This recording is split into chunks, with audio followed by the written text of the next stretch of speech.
Hey, folks, I want to do something different on today's show. We're going to cover one topic in depth. That topic is, I think, the most important thing happening in the country. It was a hot topic last week, but I wanted to take some time to really gather my thoughts and speak on it in coherent fashion, holistic fashion.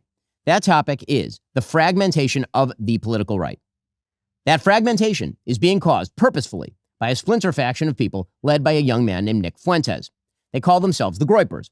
They are white supremacists. They hate women, Jews, Hindus, many types of Christians, brown people of a wide variety of backgrounds, blacks, America's foreign policy, and America's Constitution. They admire Hitler and Stalin. And that splinter faction is now being facilitated and normalized within the mainstream Republican Party.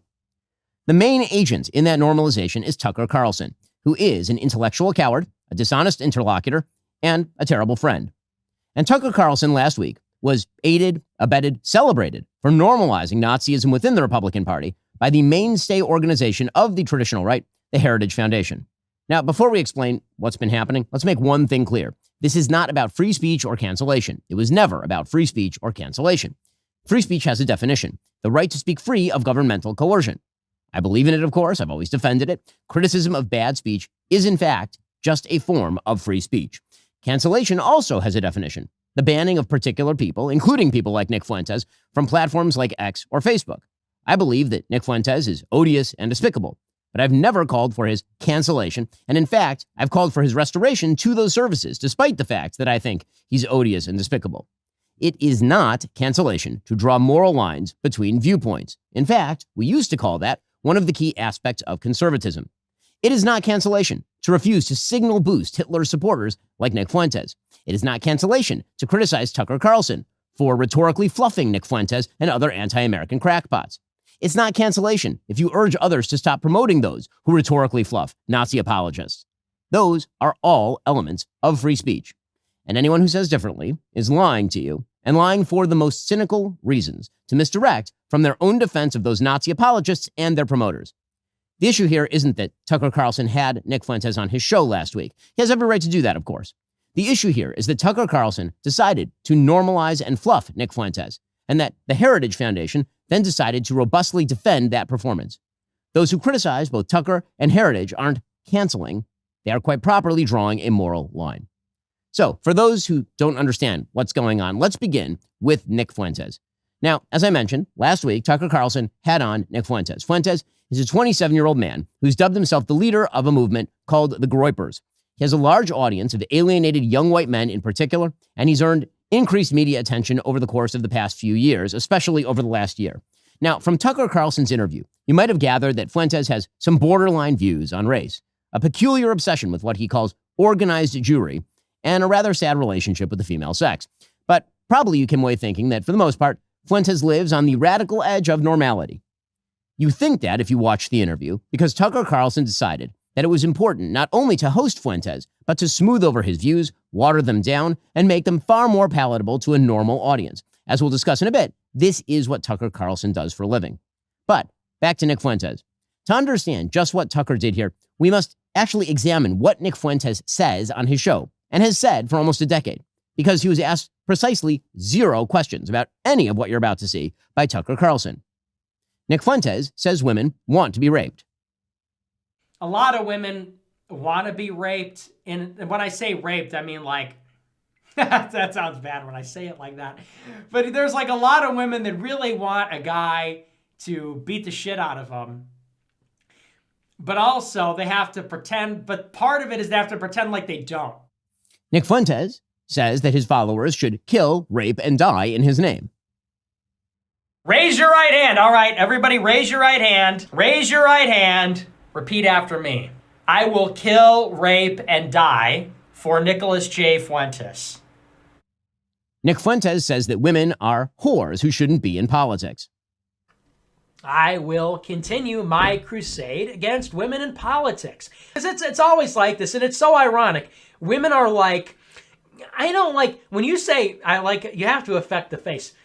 When you say to repeal the 19th Amendment, that offends me. That hurts my feelings. It's like, have you ever stopped and considered that maybe if you get offended, there's such a strong emotional reaction to political opinions you disagree with across the board, maybe that's one of the reasons why you shouldn't be making political decisions. I'm not attacking women. I'm attacking whores.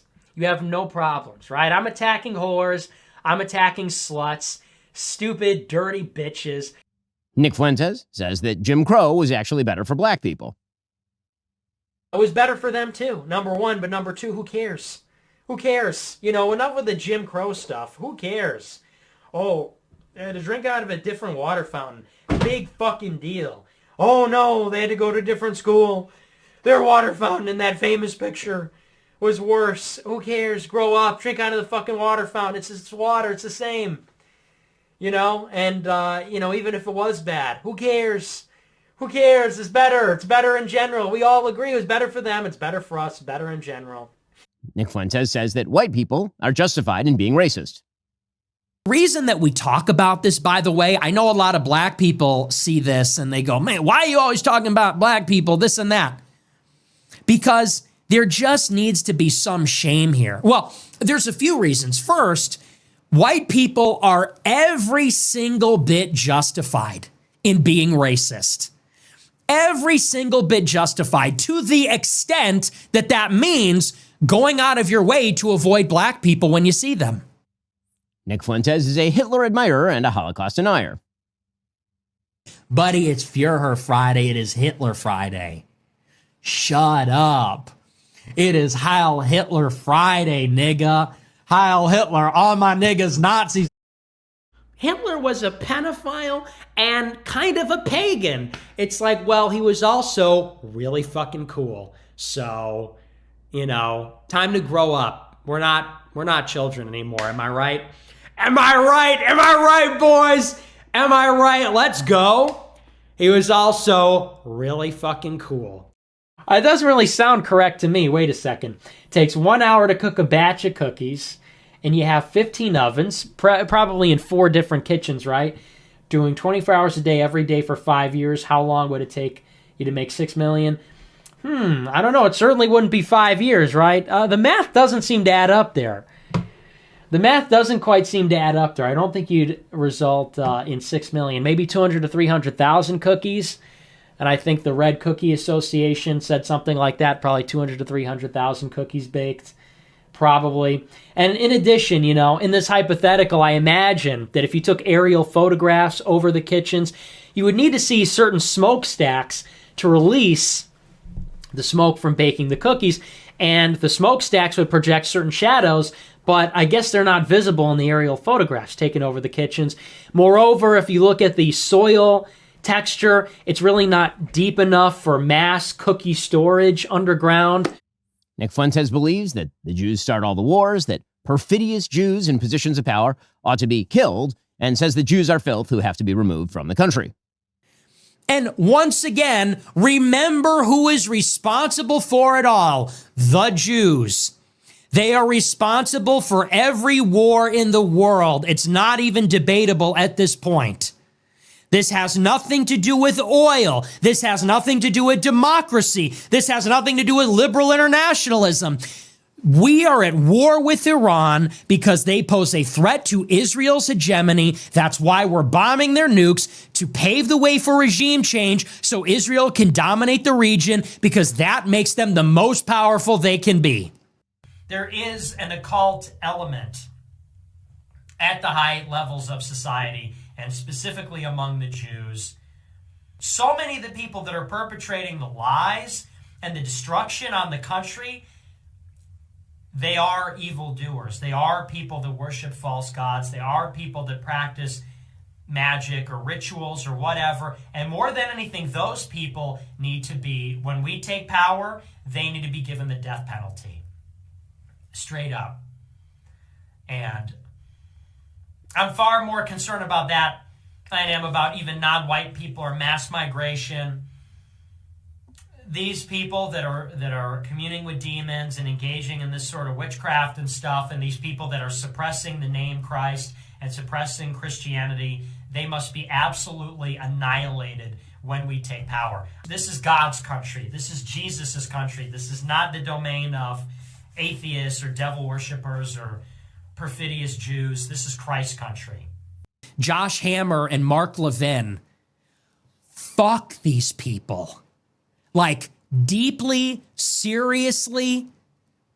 All real Americans, if you are a real American, if you were born in this country, I don't even care who you are, what you are. If you are a real American that loves this country, you have generations in this country, your family or you fought for this flag, fought for the Constitution, fought for our church, fought for our civilization.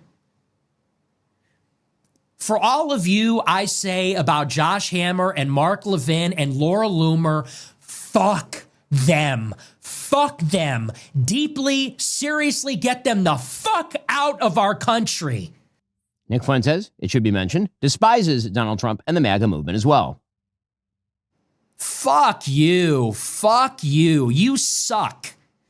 You are fat. You are a joke. You are stupid. You are not funny. You are not as smart as you think you are. You are, and honestly, and if you watch my show, you know I've been very critical. I've never been this far. This just goes to show this entire thing has been a scam. When we look back on the history of populism in America, we are going to look back on the MAGA movement as the biggest scam in American history. And the liberals were right. The MAGA supporters were had. They were. So, that right there is just a brief glimpse into the twisted mind of Nick Fuentes. And there's plenty more where that came from. Of course, hours of it per day, in fact. And there's no doubt that Nick Fuentes has a lot of play these days. That's because the left, by moving into a politics of anti-white, anti-Christian, anti-male identitarianism, created its bizarro mirror image, a white pseudo-Christian incel identitarian movement dedicated to destroying the institutions of this country and replacing Americanism with something else. Nick Fuentes' philosophy is not fully formed. It's an incoherent stew of malignity. But that's where Tucker Carlson enters the story. Now, since his exit from Fox News in 2023, when, of course, he was a very, very popular host, Tucker Carlson has turned himself into a conspiracist and a crank and a pathological liar. Tucker excuses Vladimir Putin's murderous and barbarous reign. He has even become one of his most ardent defenders. It is so much nicer than any city in my country. I had no idea. My father spent a lot of time there in the 80s when he worked for the US government and barely had electricity. And now it is so much cleaner and safer and prettier aesthetically. It's architecture, it's food, it's service, than any country, city in the United States that you have to, and this is non-ideological. How did that happen? How did that happen? And at a certain point, I don't think the average person cares as much about abstractions as about the concrete reality of his life. And if you can't use your subway, for example, as many people are afraid to in New York City because it's too dangerous, you have to sort of wonder, like, isn't that the ultimate measure of leadership? And that's true, by the way, it's radicalizing for an American to go to Moscow, I didn't know that, I've learned it this week, to Singapore, to Tokyo, to Dubai and Abu Dhabi. Because these cities, no matter how we're told they're run and on what principles they're run, are wonderful places to live. So I guess you put in 10 rubles here and you get it back when you put the cart back. So it's free, but there's an incentive to return it and not just bring it to your homeless encampment. I went from amused to legitimately angry. So we were guessing what this would cost. Everybody hears from the United States buys groceries, and we didn't pay any attention to costs as we were just putting in the cart what we would actually eat over a week. And we all came in around $400, about $400. It was $104 US here. And that's when you start to realize that ideology maybe doesn't matter as much as you thought, corruption. If you take people's standard of living and you tank it through filth and crime and inflation, and they literally can't buy the groceries they want, at that point, maybe it matters less what you say or whether you're a good person or a bad person. You're wrecking people's lives in their country, and that's what our leaders have done to us. When Tucker Carlson interviewed Vladimir Putin, by the way, Vladimir Putin was so amused by Tucker Carlson's easy questioning that he actually mocked him. Tucker Carlson has massaged the Iranian dictatorship and admitted to not asking any difficult questions of the president of that dictatorship. The interview is limited by a couple of factors. One, it was done by remote through a translator. That's always awkward. For another, I don't speak Persian. And there are all kinds of questions that I didn't ask the president of Iran, particularly questions to which I knew I could not get an honest answer, such as, was your nuclear program totally disabled by the bombing campaign by the U.S. government a week and a half ago? There's no chance he's going to answer that question honestly. I didn't bother to ask it. The answer, in fact, from an American perspective, even from the CIA's perspective, is unknowable. Tucker bizarrely worships at the altar of Qatar. They're mad at you because you don't put your parents in some institution. Maybe they're trying to break up your families. Well, it can be a reason. Honestly, I don't know what is really the purpose behind this, but we see that, a lot of things that are happening are attacks on humanity in general. It's when you lose the family value, when you lose the connection between the family themselves, you will lose the connection between the people as well, on a broader level, on the people in the same neighborhood, on the people in the same region, in the same countries. And that's basically will just make us, as individuals who are, quote unquote, independent from anyone. That's what we will feel. Yet it will just make our societies vulnerable and easy to be penetrated. That's right. Tucker Carlson praises Venezuela's Nicolas Maduro, even as Maduro keeps the entire country in communist penury and ships fentanyl into the United States to kill Americans by the hundreds of thousands. Why are we so opposed to Nicolas Maduro? So if you ask someone on the street, random person, why are we against Nicolas Maduro? The answer you're going to get is, who's Nicolas Maduro? But if you find someone in South Florida, for example, who knows who Nicolas Maduro is, who can identify where Venezuela is on a map, that person will almost certainly say, well, because he's a communist or a socialist, he's exceedingly left-wing. And that is true. Nicolas Maduro and his government are very left-wing on economics. Not on social policy, by the way, which is kind of interesting. In Venezuela, gay marriage is banned, abortion is banned, sex changes for transgenderism are banned. It's one of the very few countries in the entire hemisphere with those policies. It is on social policy, not defending the regime, just saying, one of the most conservative countries in North or South or Central America. Only El Salvador really comes close. Tucker Carlson glosses Hamas, the genocidal jihadi group behind October 7th, as a political organization. You can't claim that they're in Hamas while simultaneously claiming that Hamas is a group of jihadis. They're Islamic extremists, which they also claim constantly, which I don't know if that's true, by the way. It seems more like a political organization, but whatever it is, they're telling us constantly they're Al-Qaeda. Tucker Carlson has attacked President Trump as a cover-up artist for sex trafficker Jeffrey Epstein on behalf of Israel and Mossad, making sure, of course, never to mention President Trump's name, because, of course, Tucker's a coward. And moreover, it's extremely obvious to anyone who watches that this guy had direct connections to a foreign government. Now, no one's allowed to say that that foreign government is Israel because we have been somehow cowed into thinking that that's naughty. There is nothing wrong with saying that. There is nothing hateful about saying that. Tucker Carlson has stated that President Trump has undermined America First and MAGA by attacking Iran, giving in to neocon ghouls like Mark Levin, while also idiotically arguing that President Trump striking Iran's nuclear facilities would lead to World War III. Spoiler alert, it didn't.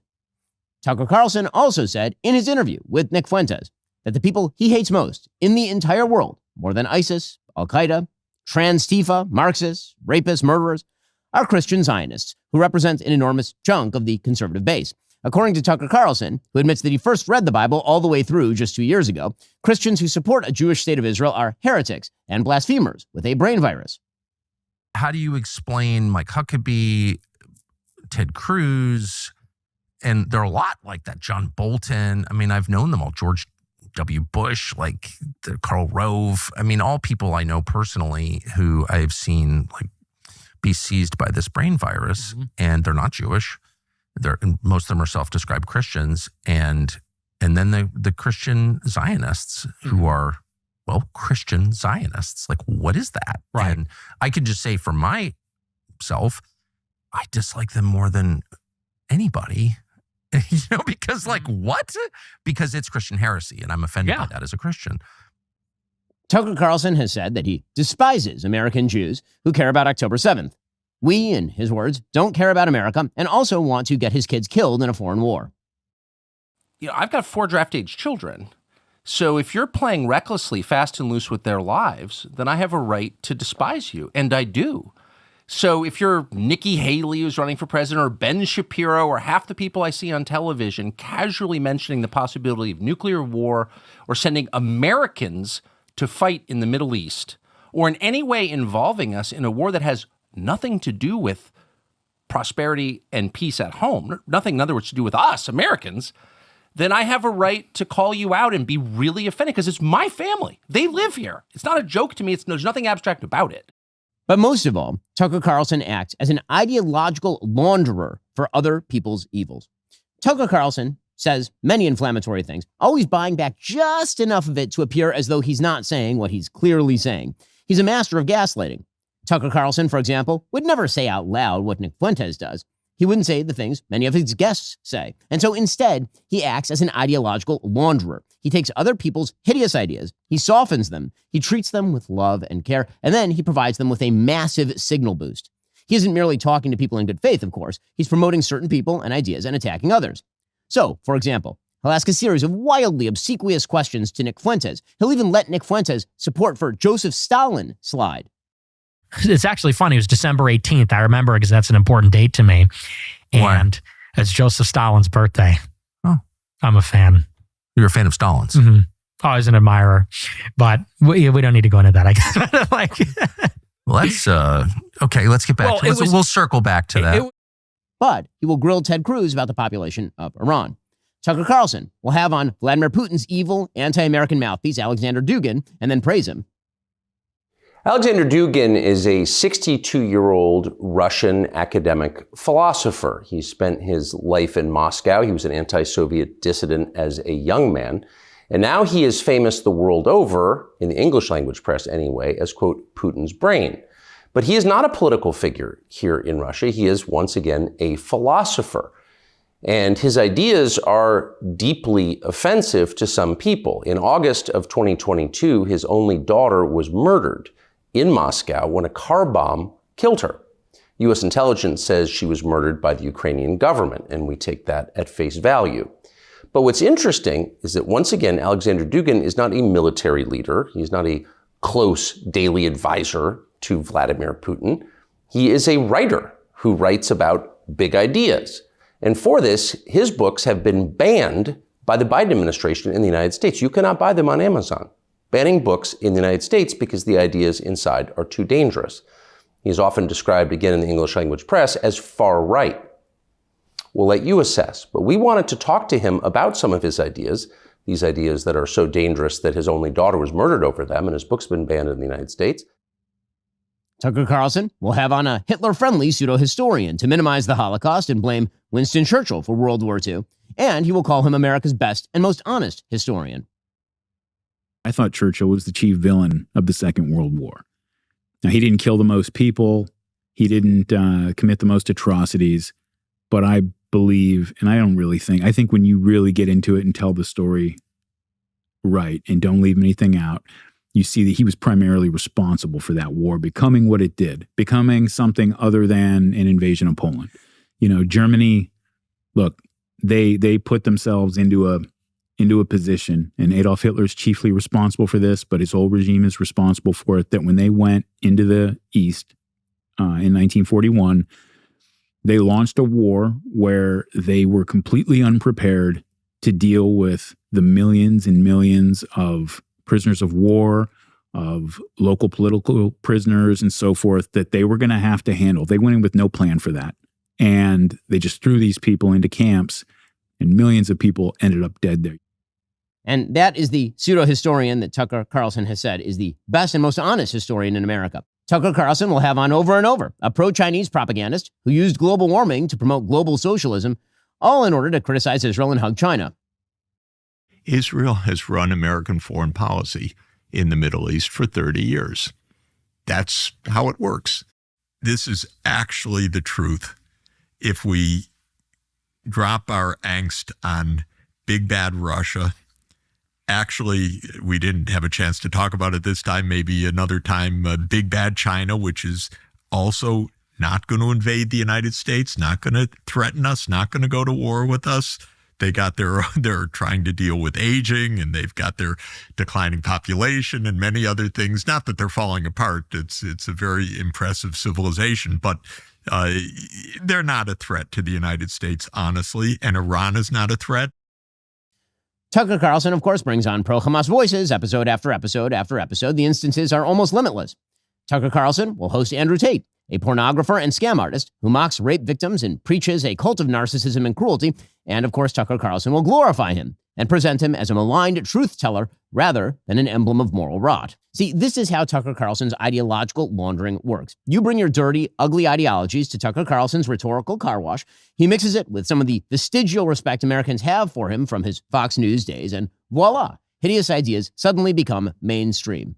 And then, of course, Tucker denies he said anything controversial at all. He was just asking questions. He was just interviewing people. You don't want him to cancel people, do you? Of course, there is no First Amendment right to a Tucker Carlson sensual massage.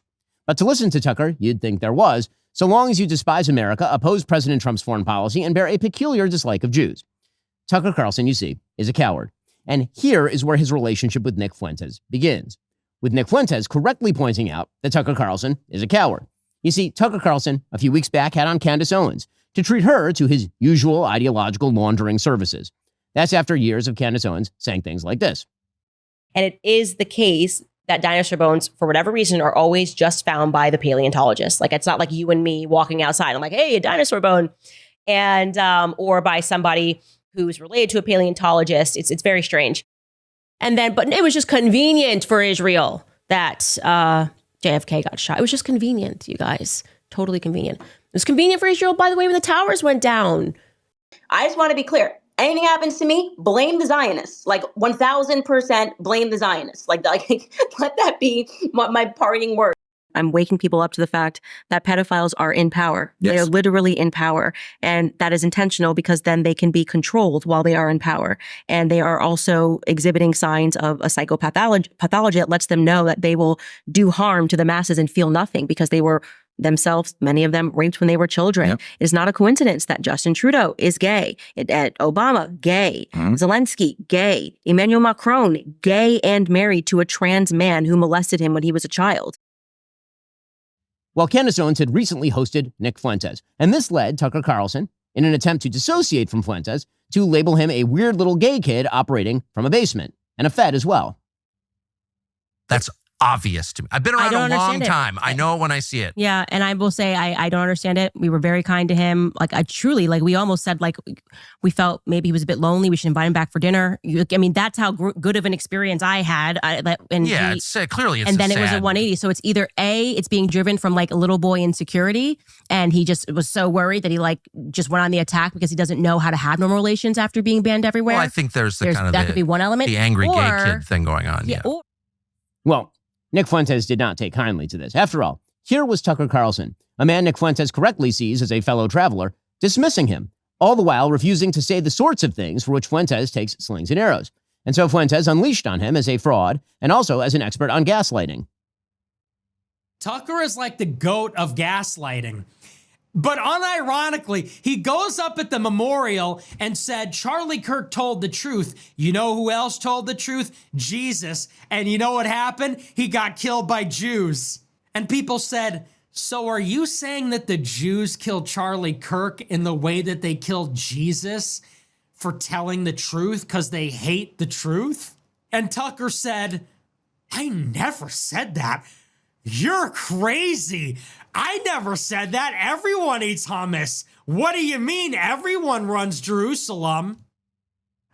But I wasn't born with a silver spoon in my mouth. Tucker Carlson says, I have so many trust funds, I never have to work.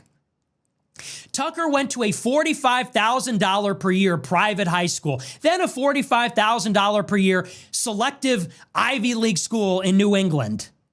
Tucker Carlson's daddy was a Reagan appointee. And then, after years of bragging about being an elite, bragging about being so out of touch and so rich, now he's going to be the spokesperson for all the white people. Now he's going to roll up his sleeves. I just like to hunt and fish in my log cabin. I care about Klarna and credit card debt. But then when it comes to me, I'm one of the real disaffected white people. You want to talk about me and them? I am them. Well, there was one big problem for Tucker Carlson in all of this. Nick Fuentes is absolutely 100% correct. Tucker is a coward, and Tucker's audience, much of which he shares with Nick Fuentes, knows it. And so Tucker hit upon a final stratagem. He let Nick Fuentes cuck him. He brought Nick Fuentes on to legitimate his ideology. He signal boosted Fuentes, glossed him, shined him, presented him to the world, all in order to protect his own reputation with his online base, a base he is competing over with Nick Fuentes. Now, of course, Tucker has a right to do all of this for the 100th time. He can do what he likes. This is America. But there's no question that Tucker has become the most virulent super spreader of vile ideas in America. And the rest of us who oppose those vile ideas have every right to call him that. There's one other element here that's even darker, if possible. Tucker Carlson preys on the friendship he proclaims with others, and then he knifes them directly between the shoulder blades when convenient for him. Tucker Carlson is, in short, a terrible friend. Tucker Carlson was supposedly Charlie Kirk's friend. Charlie believed that Nick Fuentes was vermin. That's a direct quote. He believed that because Nick Fuentes dedicated his life to destroying Charlie Kirk and TPUSA from the inside. In fact, here's Nick Fuentes describing Charlie Kirk the month before Charlie was murdered. Charlie Kirk cannot call himself a Christian anymore. Sorry, you forfeited that. I do not want to hear, and you cannot allow Charlie Kirk to go to one more public event, one more question and answer, one more ask me anything, without being protested, without being shouted down, without being interrogated about this. This guy goes around from campus to campus in the most artificial and phony and fake way. And here is Nick Fuentes describing how he destroyed TPUSA from the inside. Whether he chooses to confront me or not, whether he has dignity and honor or not, it's just a matter of time. My ideas are already there. I've already impregnated your organization. I took Turning Point USA and I fucked it. I took your organization, I took your baby, Turning Point USA, and I fucked it. And I've been fucking it. And that's why it's filled with groypers.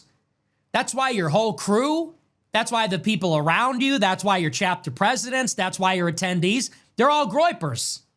And here's Nick Fuentes calling Charlie Kirk unpatriotic and talking about how he's a retarded idiot and saying all firepower should be focused on Charlie Kirk. I think a lot of people are starting to find out Charlie Kirk is not the patriot that he says he is. And so I look at what happened last night and I think to myself, this is totally a doable operation. You know, Charlie Kirk in the grand scheme of things is just some retarded idiot. The dog is terrified. I had to go upstairs and reassure him because I'm screaming at my screen, calling Charlie Kirk a bitch and everything. The contrast could not be more clear. Charlie Kirk is a totally unexceptional human being. A moral struggle that's happening on the higher dimension, right? Which is Christ versus the devil. Who does Charlie Kirk serve? You know, is he really a Christian? Is he really Christ-like when he supports foreign wars and Israel and all this? Look at the people he's taking money from. You know, so the guy's a fake Christian. The guy's not a patriot. He hates our country. He's un-American. Let's focus all our firepower on Charlie Kirk. Why are we doing this? It's because Charlie Kirk is a fake patriot, a fake Christian, and he hates his people. He's anti-white. This is our angle. Nick Fuentes despised Charlie Kirk. And for good reason, because Charlie Kirk actually opposed Nick's evil program. Here's what Charlie Kirk had to say about Nick Fuentes' agenda. But if you go back to the original founding fathers, they intended this to be a European nation for white men of good stock and character. So, can you show me, let me answer the question. Can you show me where in the United States Constitution it says that? It wasn't in the Constitution. It wasn't in the Constitution because they didn't believe it. The founding... What does the phrase e pluribus unum mean? What does the phrase e pluribus unum mean? Why is that relevant? Because it was on every founding document and presidential seal from our founding, which means out of many, one. You, sir, and your ideology is not conservative. It is right-wing, identitarian. It has no place in the conservative movement, my friend. Get out of line. Get out of line. I don't platform trolls, and I don't platform and I don't discuss people or I don't debate with people that are not good faith actors. And you debate Maoists and people who champion. They can keep on yelling at how successful we are and our big events and well over 1,000 employees. But there's a lot of jealousy out there. We build, they complain. We succeed, we win. They blame the Jews. After Charlie's death, TPUSA made Tucker Carlson one of its chief faces. Tucker, of course, spoke at Charlie's memorial, where he implied that hummus-eating nefarious Jews killed Charlie, with no mention of the ideology of the actual alleged murderer, who was, of course, a trans activist gay furry. Tucker Carlson, in fact, has spent more time talking about Jews and Israel since Charlie's death than about the Transtifa ideology that motivated Charlie Kirk's killer. By a long shot, it's not close, which is not a surprise, since he seems to spend very little time these days attacking anyone on the left. Well, now Tucker Carlson has seen fit to launder Nick Fuentes, the person who hated Charlie most and who wished him destruction. That's not an act of friendship, it's an act of sick evil. And then, of course, there's Tucker Carlson's relationship with the vice president. Certainly, Vice President Vance has been quite generous with Tucker Carlson. That loyalty was not reciprocated last week, to say the least. Here, for example, is what Nick Fuentes has said about J.D. Vance's wife, Usha. Andrew Tate and Bronze Age pervert and all these people, for years, all they talk about is going to the gym, being a vitalist, fighting the Matrix, India smells bad, all this kind of shit. And now they're all in favor of a fat race mixer who's married to a Jeet who named his son Vivek, who was mentored by a Jewish neocon and a gay fed, Peter Thiel. This guy has a non-white wife and a kid named Vivek. This guy is going to be a defender of white identity? I don't think so. This guy's going to defend American identity? You slam J.D. Vance for having an Indian wife, yet Trump's wife is an immigrant who was working here illegally for a time. His son is half foreign, bilingual, and holds dual citizenship, yet you give him a pass. You're either a hypocrite or just retarded. She's white! Dude, she's white! If we had millions of Slovenian supermodels immigrating to America, I don't think we'd have a big problem with it. Tucker Carlson had on Nick Fuentes and did not ask him a single question about any of this. He just brought him on to launder his ugly ideas and make him more popular. That doesn't seem quite like the act of a friend. Which, finally, brings us to the Heritage Foundation. Now, I have a long and admiring relationship with the Heritage Foundation. One of the very first outlets to pick up my syndicated column when I was 17 years old, 24 years ago, was townhall.com, then a property of the Heritage Foundation. I know most of the leadership very well, and I have for decades. I know Kevin Roberts, and I like him, and I'm grateful for his contributions to the conservative movement.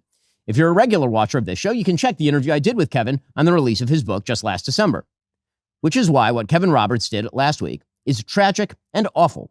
He put out a statement that Heritage Foundation didn't just stand by Tucker Carlson. Kevin instead said openly and repeatedly that Tucker Carlson can do nothing, ever, that will sever his relationship with the conservative movement. He said that after and in defense of Tucker's glossing of Hitler defender Nick Fuentes. And he added that only members of the globalist class, direct quote, a venomous coalition, direct quote, subject to the dictates of someone else's agenda, direct quote, oppose Heritage's ongoing relationship with Tucker Carlson, which means that according to Kevin Roberts, apparently, anyone opposing the ongoing mainstreaming of Tucker Carlson is acting on behalf of a foreign power. Kevin's statement is a betrayal of the Heritage Foundation's history and principles, which is presumably why both Tucker Carlson and Nick Fuentes loved it. And that's a tragedy, because America needs a robust conservative organization based on principle and ideas, not personal loyalty to bad actors like Tucker Carlson. We need strong leaders in the conservative movement willing to speak out against the moral rot that threatens our future. I hope Kevin Roberts and Heritage show us that they can still be those leaders. But if not, we'll have to look elsewhere. So, why is all of this happening? Because, like the Democratic Party, the Republican Party is being eaten by its radicals.